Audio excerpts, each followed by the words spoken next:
Hi, I'm Jeff Altman, the Big Game Hunter. I'm referred to as the Big Game Hunter because I coach people to play their professional and personal games big. And I want to talk with you about how you as an employer can be more effective in your process of hiring and understand the dynamics that are going on. And I'm going to use the metaphor of dating. Now, to me, hiring is kind of like dating in that at the end, you want to get married and live happily ever after with one another. But unfortunately, too many marriages, like hires, end in divorce. So if you look at it from the job hunter's perspective, and I'm not going to use gender terms here because my gay audience deserves to be included in this. And I'll simply say, when you invite someone in for an interview, it's like the person who's going to be courted. They want to be wooed. They want to have a chance to be brilliant and handsome and beautiful and magnificent. And you're there trying to cut them down to size. So I get that. You have to evaluate people. And that's kind of like dating at the first date when you're asking about your each individual's social history and what you do and all that kind of stuff. It's kind of like a dating scenario, except you're using a critical eye and they're not quite there yet. So you have a good first date, but you're going to go out a bunch more dates before you ask them out in a second. So what starts to happen is kind of like in dating situations, there's a delay will cause any emotional spark to go flat. Because time is the enemy of all deals in dating. It's the enemy of all deals in hiring. So let's say you have a good first date and then you wait 3 weeks and say, hey, I'd like to go out again. Are you excited? I really am. And they're not excited because you let too much time go by.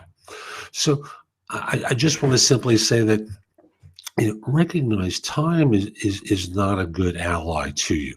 And if you expect someone to be as excited as they were at the time of first meeting, and you've waited 3 weeks, a month, 6 weeks to bring them back, you're on crack. It doesn't work that way, does it? It doesn't work that way in dating. It doesn't work that way in interviewing.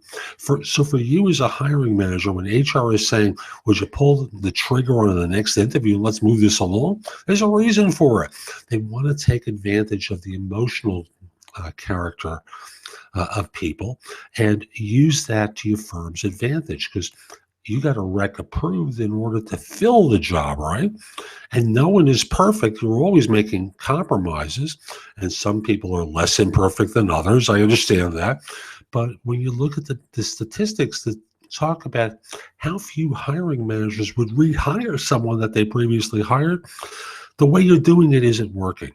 So, what you want to be doing is moving the process along always, going out on another date pretty quickly after the first one, if you think this person's of interest. If you don't, cut them loose. Don't just simply say, I want to go on a couple more dates before to see if there are any better girls or guys out there. So hang in there for a little while. I'll make a decision. How appealing is that, right? So, like dating, there's a blind date that's set up, and you want to put on that air of being interesting and interested and curious and non-judgmental, right? You want to be completely engaged with the person sitting in front of you. And like dating, you want to be interested, and if not, just politely say, thanks. I appreciate the fact that we made time to get acquainted, but I don't think this is going to work out. Why? What's not going to work out? And just let them know your background is a little bit different than what I'm looking for here, and cut them loose.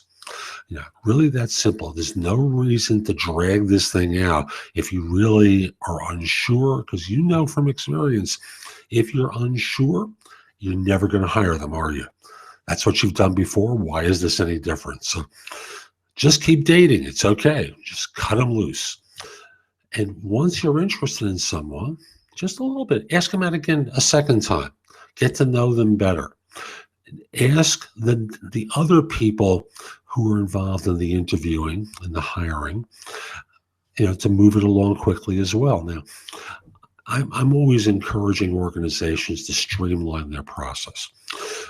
Kind of like in old style dating, where the guy asked the dad for permission to ask out his daughter. And once the daughter went out, everyone in the entire family was involved in the interview. And then everyone in the entire village was involved in the dating.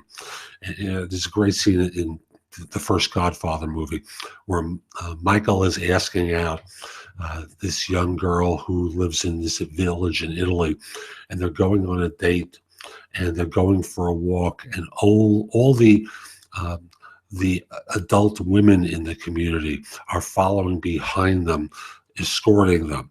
Well, you don't want to have an interview ritual like that, where everyone is involved, and it's like the shoe shine guy is involved in the hiring. I remember this one interview I had with an investment bank. This guy went on 24 interviews.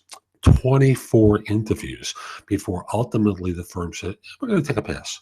Like, you couldn't figure this out after 6, you had to go for 24. But, the guy was really interested. He put himself through it, and I told him not to, and basically to cut himself loose early on. If they couldn't make a decision, they couldn't make a decision. They cut him loose first. And he was angry, and I just shrugged my shoulders. Well, as an organization, you want to not put people through 24 people. Well, we have to get everyone's buy-in. Why? Why does everyone have to buy in? Seriously. I understand why a user population might need to get bought in. That is a group that's being served by the work that's being done. Why the overall area manager might. But every person on staff has to buy in? I don't get this. Kind of like these old style dating situations. It doesn't work. It doesn't happen in real life anymore, at least in the Western world. And you need to cut it back in your hiring as well. So streamline your search process, streamline your interviewing. Always be out there and having your team do things to make people interested in joining, not just simply sitting there critically and trying to pick people apart. Sell your organization to people, promote it, streamline the process, only get the core actors into the groove, because the more people you get involved, the more likely it is that the job hunter is going to get turned off.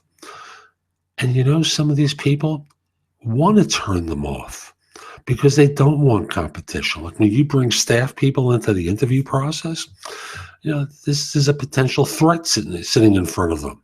So sometimes they come up with the most obscure questions known to mankind in order to say, haha, I know this and you don't. And they use that as, the crux for why, they say, I don't think this person will work. So keep it simple. Woo the individual. Make them want to join. Even if you choose not to get married. Even if you decide they're not the right skill set, you always want them interested. But move it along, okay? I'm Jeff Altman. Hope you found this helpful, and I'd love to help you with staffing. Call me at 646-374-8656 or email me at jeffaltman@thebiggamehunter.us. I'd love to help you with staffing. And if we aren't connected on LinkedIn, send a connection request at linkedin.com/IN/thebiggamehunter. Hope you have a great day. Take care.